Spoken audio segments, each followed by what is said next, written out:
Hi, my name is Brett Singer. I'm a sports dietitian for Ironman Sports Medicine Institute, and today we're talking about recovery nutrition in a tournament setting.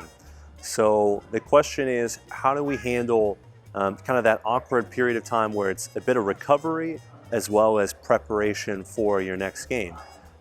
So there's a wide variety of times where you may play multiple matches, or you may have multiple events that you compete in over the course of the day, and you've got to find a way to recover at the end of one session and prepare yourself for the next session. And so we have to think about a lot of different variables in this scenario. So one is going to be, how much time do we have between events or games that you're playing?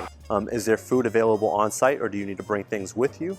And then you also need to think about, what is the duration or the intensity of your event? So if it's a short duration event, then really we're not trying to have this huge recovery meal afterwards. We're just trying to prepare ourselves for the next event by feeling comfortable, staying fueled.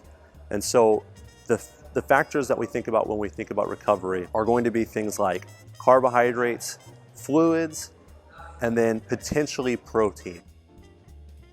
So the reason why we don't think about all three of those things is because protein is not going to be super crucial or important for the upcoming game.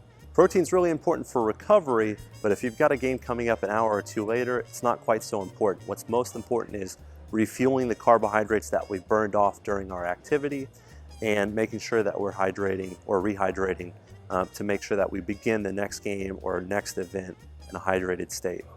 The ideal for optimal recovery in a tournament setting is that you're going to have about 0.5 gram of carbohydrates within that first 30 minutes after exercise is done. Now again, if it's a short duration event like track and field, you may not need quite that amount of carbohydrates because the duration of the activity that you're doing is pretty short.